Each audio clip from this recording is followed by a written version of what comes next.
Good morning सभी को। आइए अपने YouTube channel education by RP पर। मैं हूँ राजेंद्र प्रसाद यादव। आप लोग का जो प्रश्नावली चल रहा था 3.4 तक ख़त्म हो गया था। 3.5 हमें शुरू करना है। उसमें सीखना क्या है, वज्र गुणन विधि। वज्र गुणन विधि सीखने से पहले क्या करते हैं, उसकी जो फार्मूला है वज्र गुणन की, उसको हम पहले क्या करते हैं, डेरिवेशन करवा देते हैं। उसके बाद में हम आगे सवाल को बताएंगे। पहले आज आकर देख लेते हैं। हाँ, और यदि आप लोग हमारे चैनल पर नए हैं तो चैनल को लाइक करिए, सब्सक्राइब करिए और बेल आइकन को क्लिक करिए, ताकि इस प्रकार से जो भी हम वीडियो बनाए उसकी नोटिफिकेशन आप तक सबसे पहले पहुंच जाए। ठीक है, चलिए देखते हैं वज्र गुणन क्या होता है। जब आप लोग प्रश्नावली शुरू किए थे उसमें ही आपको दो फार्मूले को देखने को मिला होगा। एक रहा होगा a1x plus b1y plus c1 बराबर 0 और दूसरा रहा होगा a2x plus b2y plus c2 बराबर 0 से। मतलब ये दोनों क्या होंगे, समीकरण होंगे दो चर के। बेसिक समीकरण यही से शुरू हुए थे और इसी में हम आपको बता रहे हैं। इसे इसमें क्या है जो होता है, हम यहाँ से शुरू करते हैं x y और 1।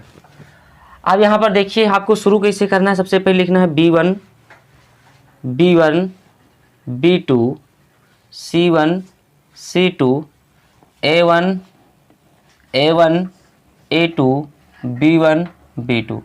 मतलब आपको शुरू करना है b1 से, यानी b से शुरू करना है। b1 b2 c1 c2 a1 a2 फिर b1 b2। मतलब शुरुआत भी यहाँ से करना है b से और लास्ट में b से भी बंद करना है। b के बाद c आता है, c के बाद उल्टा आएगा a के बाद फिर b आ जाएगा।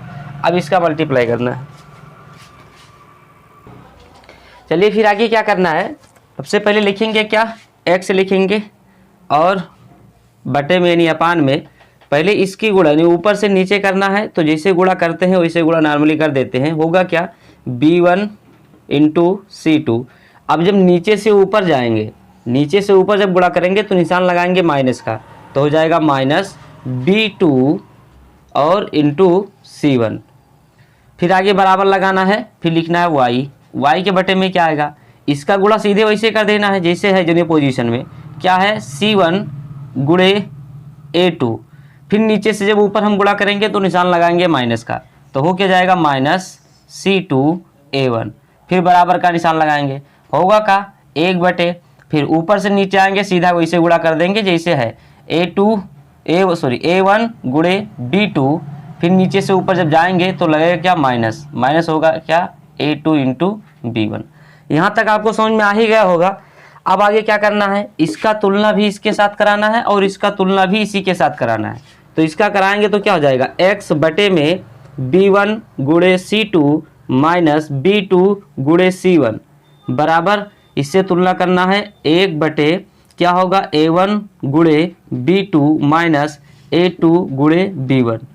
फिर क्या होगा, कामा लगाना है, y के साथ करवाना है। तो क्या हो जाएगा, y बराबर y बटे में क्या हो जाएगा, तो y बटे में लिखा है c1 गुणे a2 माइनस c2 गुणे a1।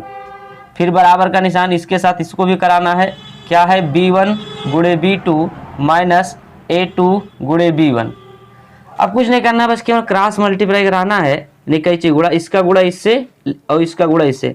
यहाँ पर बात ये समझना है कि केवल इसका गुणा इसके साथ करा देना, इसका मत कराना, क्योंकि हमें x का फेस मान चाहिए, फ्रेश मान चाहना है अगर आपको, तो क्या करना है, केवल इसका गुणा 1 के साथ करा दीजिए, लेकिन इसका गुणा यहाँ पर मत कराइए।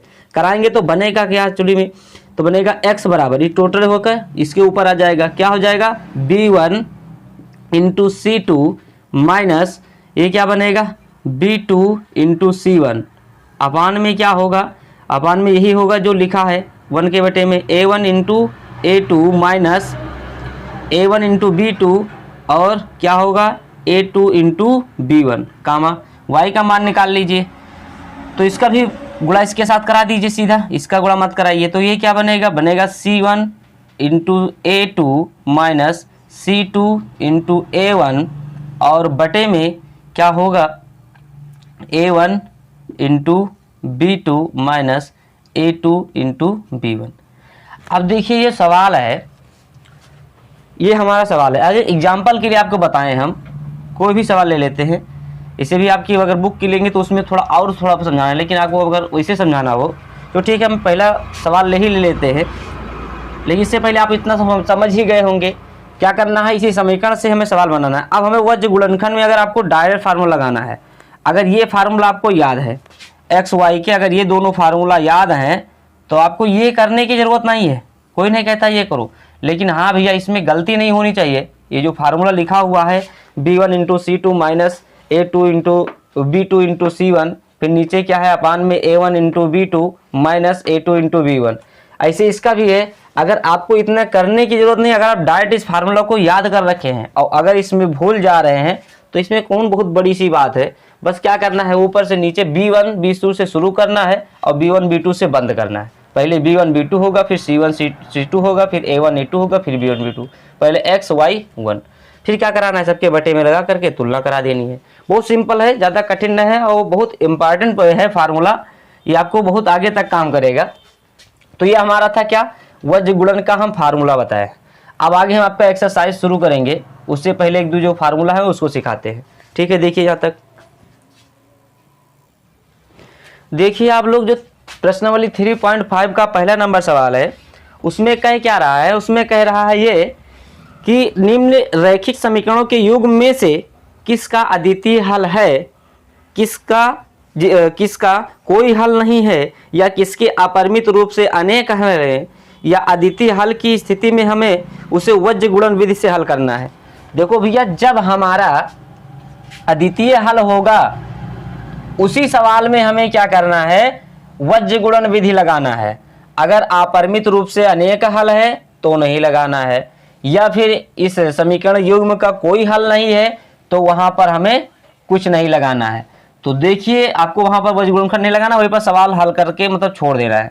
सबसे पहले करना क्या होगा, पहले आपको तुलना करना है, फिर इन फार्मूला पर रखकर आपको चेक करना है किसमें से कौन स्टेप आपका कौन शर्त मान रहा है। अगर शर्त आपका फर्स्ट मानना है तब तो उसमें वज्र गुणन लगा दीजिए, और अगर नहीं मान रहा है तो वहां पर लगाने की जरूरत नहीं है, बस लिख दिए सवाल में कि ये हमारा कंडीशन है बस। ठीक है, तो करेंगे क्या, ये समीकरण हमारा फर्स्ट है, ये समीकरण हमारा सेकंड है। लिखेंगे सबसे पहले कि समीकरण फर्स्ट को किससे, वही वाला a1 x plus b1 y plus c1 बराबर 0 से तथा क्या होगा, a2x plus b2y plus c2 बराबर 0 से क्या करते हैं, तुलना करने पर करा देते हैं तुलना करने पर। तो जब इसकी हम तुलना कराएंगे तो बनेगा क्या, देखिए a1 का गुणांक यहाँ पर क्या है, 1 है, तो a1 का गुणांक 1। फिर आगे देखिए b1 का गुणांक -3, निशान ध्यान में रखते रहिए, b1 का मान -3 और फिर c1 का मान -3, तो क्या होगा, c1 का मान -3 हो जाएगा। आगे a2 का मान क्या होगा, तो a2 का मान देखिए यहाँ पर a2x, यहाँ पर x है और a2 का मान कितना है, 3 है। फिर आगे देखिए b2 का मान क्या है, तो b2 का मान -9 है, चलिए -9 लगा देते हैं। फिर आगे क्या है, आगे हमारा है c2 का मान -2 है। अब हमें चेक करना है, सबसे पहले ये फार्मूला उठाते हैं, हमेशा चेक करते आते हैं, चाहे हम संगत असंगत चेक करते थे या संपाती चेक करते थे, समांतर पक्षे, तो सबसे पहले इसी फार्मूला पर हम लगाते थे। तो उसमें से जो स्टेप फॉलो करता था उसी से हम बताते थे क्या करना है। अब देखिए, अगर इसमें हम लगाएंगे तो ये है क्या, a1 अपान a2 बराबर b1 अपान b2 बराबर c1 अपान c2, मान लगा देते हैं।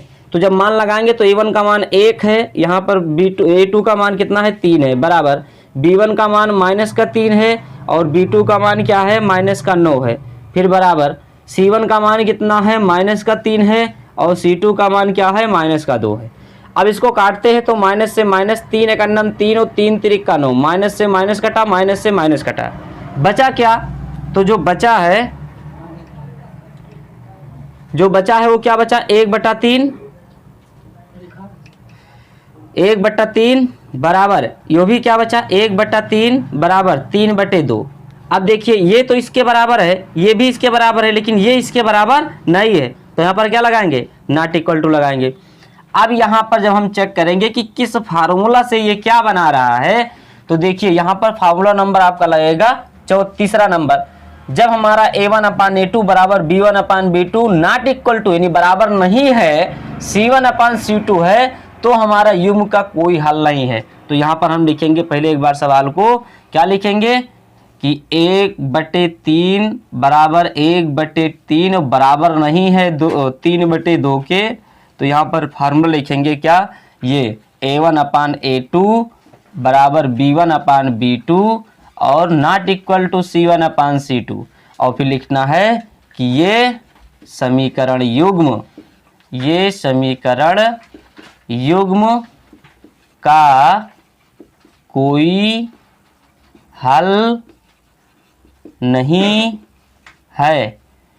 तो पहले हमें चेक कर लेना है, जब हमारा इस समीकरण का कोई हल नहीं है तो उसमें हमें वज्र गुणन विधि लगाना ही नहीं है। जब कंडीशन फर्स्ट की आएगी कि हमें अद्वितीय हल मिलेंगे, प्राप्त होंगे, तभी हमें उसमें वज्र गुणन विधि लगाना है। अन्यथा यहाँ चेक करके आपको अगर ये दोनों कंडीशन फंस रही हैं, यहीं पर लिखकर आपको सवाल को छोड़ देना है, आपका सवाल लगकर कंप्लीट हो जाएगा। ठीक है, ये देखिए ये हमारा था पहले का पहला नंबर सवाल। मैं बताते हैं आपको दूसरा नंबर सवाल। देखिए आप लोग का ये पहले का दूसरा नंबर सवाल है, उसको भी वही काम करना है। सबसे पहले हमें चेक करना है कि कौन सा स्टेप फॉलो कर रहा है। अगर स्टेप फर्स्ट फॉलो करेगा, मतलब ये अगर मिलेगा हमें कि अद्वितीय रूप से अनेक हल है, तभी उसमें हमें वज्र गुणनखंड विधि लगानी है, अन्यथा नहीं लगानी है। तो करेंगे क्या, सबसे पहले देखिए ये बराबर की साइड में अंदर लेके जाएंगे तो प्लस है तो अंदर क्या हो जाएगा, माइनस हो जाएगा, बराबर का 0 बन जाएगा। ये भी प्लस का 8 है, अंदर चला जाएगा तो क्या हो जाएगा माइनस, बराबर के क्या हो जाएगा 0। लिखना क्या है, तुलना कराना है। तो समीकरण फर्स्ट को किससे करना है, a1x b1y प्लस c1 बराबर 0 से, तथा क्या करना है, समीकरण सेकंड को किससे करना है, तो समीकरण सेकंड को a2x plus b2y plus c2 बराबर 0 से क्या करना है, तुलना करने पर करा देते हैं। तुलना करने पर तो हम मान लगाते हैं। देखिए a1 का मान क्या है, 2 है, तो a1 बराबर क्या हो जाएगा 2। b1 का मान क्या है, तो b1 का मान यहाँ पर नहीं दिख रहा है तो आपका 1 होगा। जहाँ पर गुणांक कुछ नहीं है वहाँ पर उसका गुणांक 1 होता है तो 1 हो जाएगा। c1 का मान क्या है, माइनस का 5 है, तो लिख दीजिए c1 का मान क्या है, माइनस का 5 हो जाएगा। c1 बराबर माइनस का 5। आगे क्या देखिए a2 का मान क्या है, तो a2 का मान देखिए यहाँ पर 3 है, तो लिखेंगे क्या 3 लिखेंगे, फिर कामा लगाएंगे। b2 का मान क्या होगा, तो b2 का मान यहाँ पर 2 है, 2 लगा दीजिए। c2 का मान क्या है, तो c2 का मान माइनस का 8 है। चेक करना है, सबसे पहले इसी फार्मूला को उठाना है। अब इस फार्मूला को उठाएंगे तो है क्या है फार्मूला, a1 अपान a2 बराबर b1 अपान b2 बराबर c1 अपान c2। लगा देते हैं मान। a1 का मान क्या है, 2 है, बटे में a2 का मान 3 है, बराबर b1 का मान क्या है, 1 है, और b2 का मान क्या है, 2 है, बराबर फिर क्या है माइनस का 5 है, और बटे में माइनस का क्या है 8 है। तो ये तो माइनस से माइनस कैंसिल हो जाएगा, लेकिन ये कटेगा नहीं। तो हम क्या लिखेंगे, अब देखिए पहले ऑप्शन नहीं फंस रहा है, ये इसके बराबर नहीं है, तो लिखेंगे क्या, a2 बटे 2/3 बराबर नहीं है 1/2 के। और इसकी तो बात ही छोड़ दीजिए, जब पहले नहीं है तो बात ही खत्म, यही इसके बराबर नहीं है। तो आपका पहला नंबर फार्मूला स्टेप मतलब जो है ये फॉलो कर रहा है कि जब a1 अपान a2 और क्या हो जाता है b1 अपान b2 है तो हमारा अद्वितीय रूप से अनेक हल है। तो यहाँ पर लिख देंगे क्या कि a1 बटे a2 नॉट इक्वल टू यानी बराबर नहीं है b1 अपान b2, तो से समीकरण युग्म का जो है समीकरण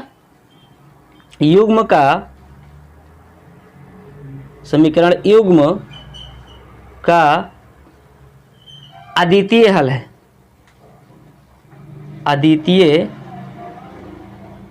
हल है। तो जब अद्वितीय हल आ जाएगा, अब आपको क्या करना है, और इसी में सवाल ये कह रहा था कि जब अद्वितीय हल होगा उसे हमें वज्र गुणनखंड से हल करना है। तो अब यहाँ पर लगाना है हमें वज्र गुणन विधि।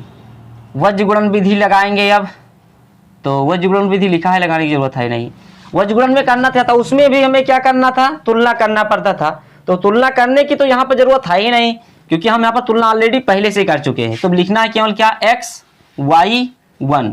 ये क्या बनेगा, ये बनेगा हमारा, तो लिख लेते हैं पहले, तो फिर हाँ लिख लेते हैं x y 1 क्या होगा, b1 b2 b2 c1 c2 a1 a2 और फिर क्या होगा b1 b2। ये तो था हमारा पहले फार्मूला लिख दिया ताकि आपकी गलती ना हो। अब उसके बाद में क्या करते हैं, इसका मान लगा देते हैं। चलिए इसका मान लगा दीजिए। तो इसका मान लगाएंगे तो देखिए b1 का मान क्या है, 1 है, तो लिख दीजिए यहाँ पर 1। b2 का मान क्या है, 2 है, तो यहाँ पर लिख दीजिए 2। चलिए c1 का मान क्या है, तो c1 का मान है -5, तो लिख दीजिए -5। और c2 का मान क्या है, तो c2 का जो मान है वो हमारा है, c2 का जो मान है वो -8 है, तो -8 लिख देते हैं। a1 का मान क्या है, 2 है, तो a1 का मान हम 2 लिख देते हैं। a2 का मान क्या है, तो a2 का मान 3 है, a2 का मान 3 लिख देते हैं। फिर b1 का मान क्या है, तो जो b1 का मान है वो हमारा कितना है, 1 है, और a2 का मान कितना है, 2 है। चलिए अब इसको गुणा कराते हैं। ऊपर से नीचे लिखेंगे कोई समस्या नहीं, जब ऊपर से नीचे आएंगे मतलब नीचे से ऊपर कराएंगे तब हमारे निशान माइनस का ध्यान रखना है। देखिए 1 से हमें 8 में करेंगे तो जैसा है वैसे गुणा कर देंगे, 8 है करना हो जाएगा 8, लेकिन यहाँ माइनस है तो लिख दीजिए -8। अब जब नीचे से ऊपर जाएंगे गुणा करने तो निशान एक माइनस पहले से हमें ध्यान रखना, ये फार्मूला में लगता है। तो ये एक माइनस यहाँ है, एक माइनस यहाँ है, तो क्या हो जाएगा माइनस माइनस प्लस और हो जाएगा 5 दूनी 10। आगे y के बटे में लगाइए। तो जब y के बटे में लगाएंगे तो पहले ऊपर से गुणा सीधे करेंगे, कोई समस्या नहीं, जैसे है वैसे कर देना है। क्या हो जाएगा 5 तैया हो जाएगा 15 और ये माइनस ये प्लस, तो प्लस माइनस क्या हो जाएगा माइनस, तो प्लस माइनस माइनस का 15 हो जाएगा।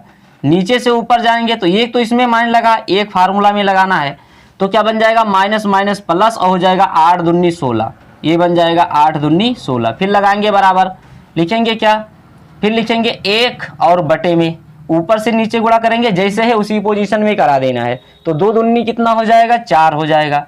फिर नीचे से ऊपर जाएंगे निशान माइनस रखना है तो माइनस हो जाएगा 3 एक अन्नम कितना हो जाएगा 3।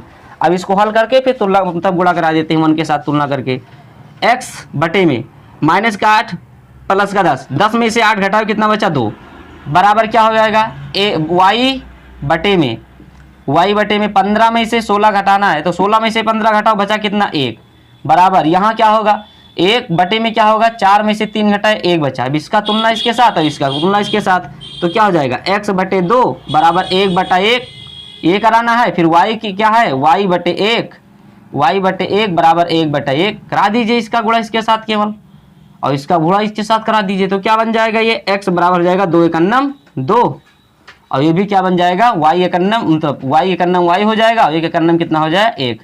तो इस तरह से हमारा जो होगा वो x का मान 2 और y का मान 1। अच्छा इसमें भी एक कहानी वो वाली है, क्यों वाली, कि हम सवाल को चेक कर सकते हैं कि सवाल हमारा सही है या गलत है। तो इसमें भी चेक कर सकते हैं, चाहे समीकरण आप फर्स्ट को उठा लीजिए चाहे समीकरण सेकंड को उठा लीजिए। तो क्या समीकरण first x plus y minus का 5 इक्वल टू 0, मान हमें पता ही है।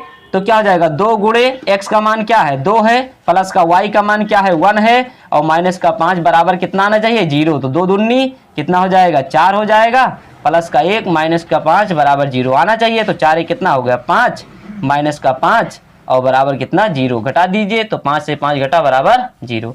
तो आप यहाँ तक भी अपने सवाल को चेक कर सकते हैं कि सवाल हमारा सही है या गलत है। तो आशा करते हैं कि आप लोग को ये सवाल सारे स्टेप समझ में आए होंगे। अगर मान लो कहीं बीच में अगर समस्या हुई होगी तो आप वीडियो को पीछे करिए, 1-2-3 बार देखिए और आपको समझ में आ ही जाएगा, कंफर्म है। वो बहुत ज़्यादा लेंथी नहीं, बहुत आसान ये है वज्र गुणन विधि। देखिए यहाँ पर अगला सवाल बता रहे हैं, देखिए आप लोग अब हमारा क्या है पहले का तीसरा नंबर सवाल।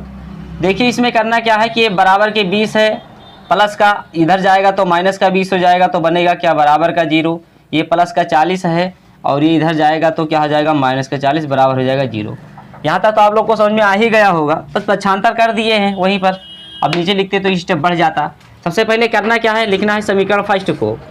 तो समीकरण फर्स्ट को किससे करना है, फर्स्ट को करना है a1x plus b1y plus c1 बराबर 0 से, तथा समीकरण सेकंड को किससे कराना है, तो समीकरण सेकंड को कराना है a2x plus b2y plus c2 बराबर 0 से, क्या करने पर, तुलना करने पर। करा दीजिए तुलना करने पर। तो जब तुलना करेंगे तो क्या बनेगा, देखिए a1 का मान क्या है 3 है, a1 बराबर 3, b1 का मान क्या है माइनस का 5, तो b1 का मान क्या है माइनस का 5, कामा c1 का मान क्या है, तो c1 का मान है माइनस का 20 यानी माइनस का 20। आगे क्या है, a2 का मान क्या है 6 है, a2 का मान क्या है 6 यानी 6 है। b2 का मान क्या है, तो b2 का मान माइनस का 10 यानी 10 है माइनस का। फिर क्या है, c2 का मान क्या है, तो c2 का मान है माइनस का 40 यानी 40। अब देखिए लगाना क्या है, सबसे पहले तो हम इसी सवाल को लगाना है फार्मूला को। तो है क्या, a1 अपान a2 बराबर b1 अपान b2 बराबर c1 अपान c2। मान लगाएंगे, a1 का मान 3, a2 का मान 6 बराबर b1 का मान क्या है माइनस का 5 और b2 का मान क्या है माइनस का 10 बराबर c1 का मान क्या है माइनस का 20 और c2 का मान क्या है माइनस का 40। कैंसिल कर देते हैं, देखिए 3 एक अन्नम 3 और 3 2 जा 6 यानी 3 एक अन्नम 3, 3 दूनी 6, माइनस से माइनस कटा 5 एक अन्नम 5 और 5 दूनी 10, माइनस से माइनस कटा 20 एक अन्नम 20 और 20 दूना 40। निकल के क्या आया, निकल के आया 1/2 बराबर 1/2 बराबर 1/2। कौन सा पहले है, दूसरा नंबर का। दूसरा नंबर का जो हमारा है ये फॉलो करेगा सूत्र, बनेगा क्या, बनाएंगे इसको, लिखेंगे a1 अपान a2 बराबर b1 अपान b2 बराबर c1 अपान c2 से समीकरण युग्म क्या है, तो समीकरण युग्म का अपरिमित रूप से अनेक हल है। युग्म का अपरिमित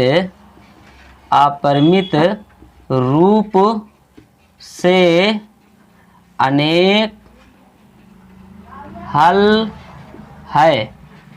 और हमें एक चीज ध्यान रखना है कि जब हमें केवल मतलब फार्मूला फर्स्ट जब ये बताएगा, केवल हर कंडीशन में जब कंडीशन बताएगा कि हमें अद्वितीय हल प्राप्त होता है, तभी उसमें हम वज्र गुणन लगाएंगे। अन्यथा ये दोनों स्थिति में हमें क्या करना है, वज्र गुणन नहीं लगाना है, क्योंकि जो सवाल है वो शुरुआत में ही बता चुका है वो कि हमें यही ध्यान रखना है कि उसमें जब अद्वितीय हल मिलेगा उसी में वज्र गुणन लगाना है। तो ये आपका था पहले का तीसरा नंबर सवाल, आप बता रहे हैं आपको पहले का चौथा नंबर सवाल।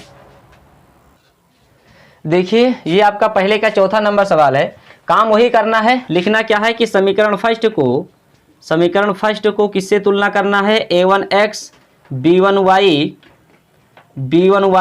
प्लस c1 बराबर 0 से, तथा समीकरण सेकंड को किससे करना है, a2x b2y प्लस c2 बराबर 0 से क्या करना है, तुलना करने पर।